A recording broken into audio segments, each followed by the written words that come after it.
How do you handle being in a situationship, not a Okay. relationship, not single, but how do you handle that on Yeah. Valentine's Day? You are never having to be at the effect of what the other person is willing to give. We think that we're at the effect of whether or not the person that we want is going to want us, instead of recognizing they're lucky if I decide to be with them. And if it isn't them, it will guaranteed be somebody else. Mix 102.5, the best mix from the 90s to now. Big Poppa in the afternoon. It is a Mental Wellness Wednesday. Life coach Rebeccah Silence, author of the book Coming Back to Life, and recently published in Newsweek. Is that true? Yes, there's a new article on gaslighting where I was quoted. Such an honor. And for those that are meeting me for the first time or have never heard me talk about gaslighting, definitely follow me on Instagram at Rebeccah Silence and check out the article. It will be shared on Instagram very, very soon. Man, congratulations. I think that's Thank very, very you. cool. We are so close to Valentine's Day, and Mhm. I thought it would be good to bring up something that a lot of people are going through and may not know how to handle.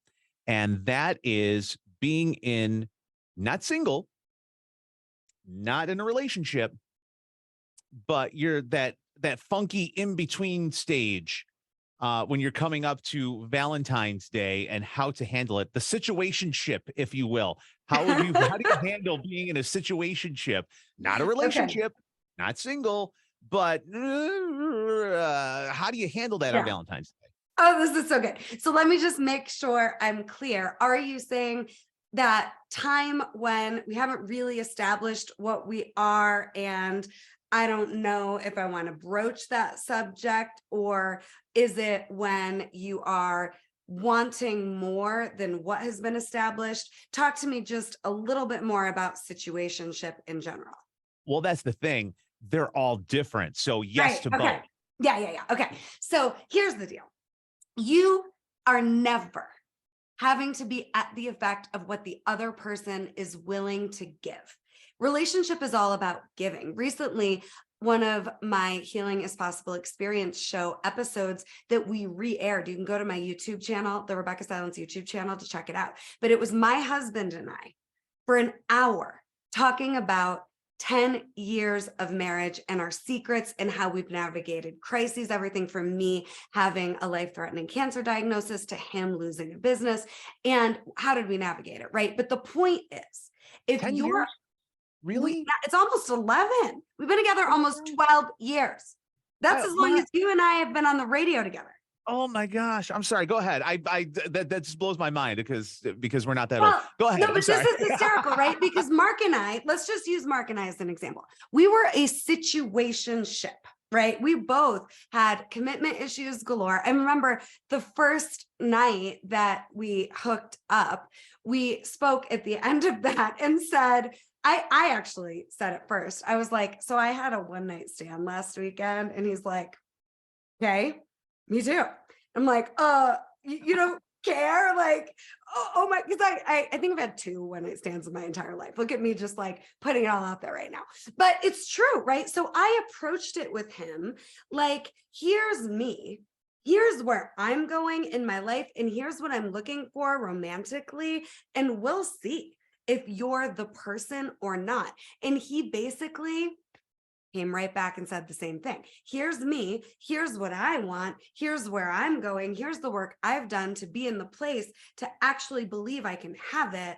We'll see. And it has been a journey of evolving our situationship. And you can see the show where we share where we were 10 years into the marriage. But the point is, where people get all defeated and heartbroken and like want to end the relationship before they've even tried because they don't want more heartbreak. We've all been there. We've all done this, right? And I hope whoever needs to hear this right now is taking it in.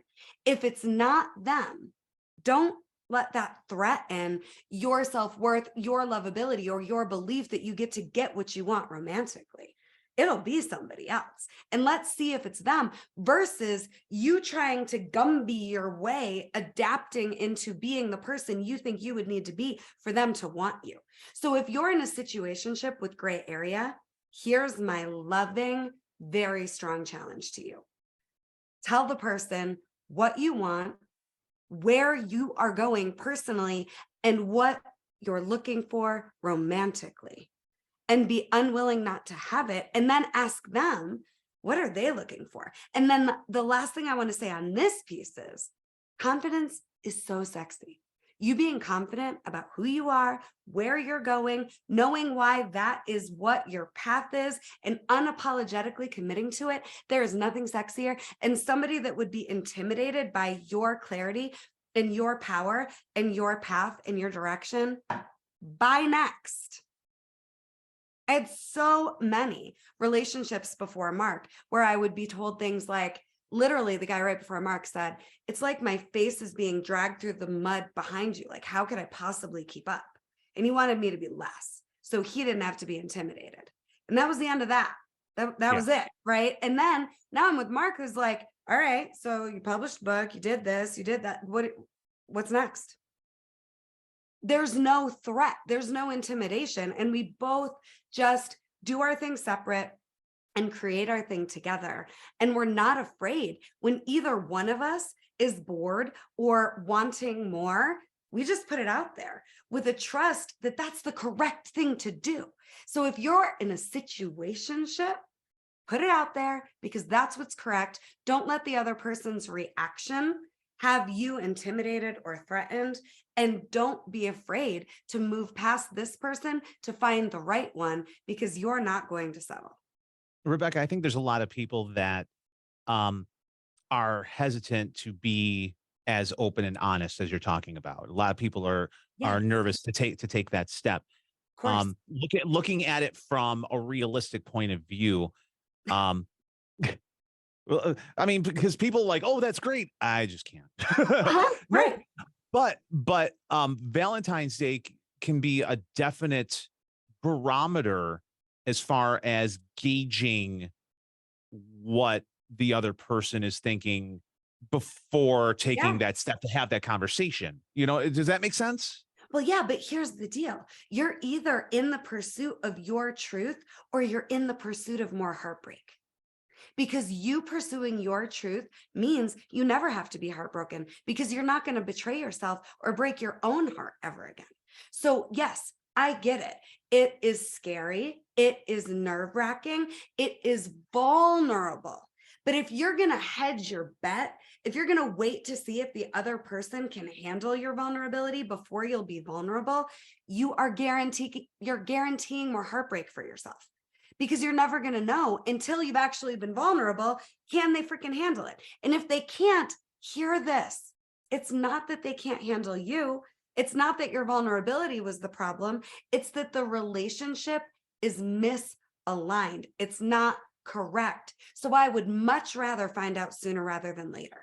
I would much rather reach that inevitable moment where all the truth comes out so I can make the next right choices for me than be wondering, or worse, just holding myself back out of fear because what if they can't handle me?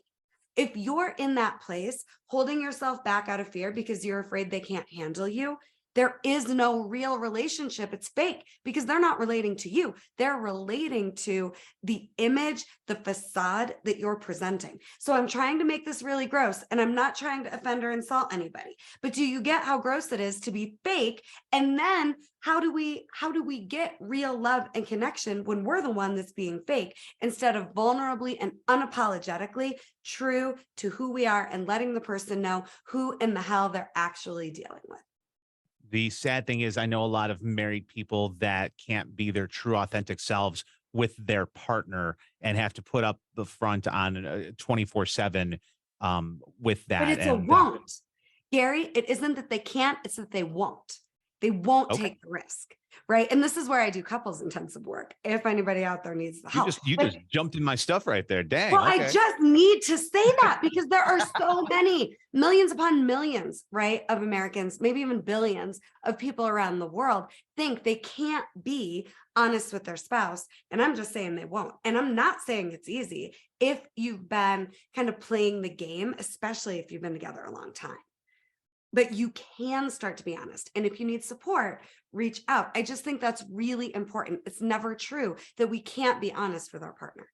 Yeah, you're absolutely right. I misspoke. It was more of a they haven't been. Right. But And I'm so glad you said it that way because that's actually how we think. right. My first husband, he doesn't know really who I am at all. Like, I'll just call myself out. Like, I was fake, fake, fake, fake, fake in that marriage. And that's on me. So I don't know if he'll ever read my book, but if he does, I guarantee he's going to be like, I don't even know you. And that was on me, 100%. And I thought it was because of him. The book is called Coming Back to Life. You can get it wherever you get your books. Rebeccah Silence, life coach, RebeccahSilence.com. Check that out. Also, add the Facebook group. What's the name of the Facebook group, Rebeccah? Yes, we have a free private Facebook community called Healing is Possible. Join us. So go check that out. It's a Mental Wellness Wednesday. Rebeccah, thank you so much, and we'll talk to you next week. My pleasure, everyone.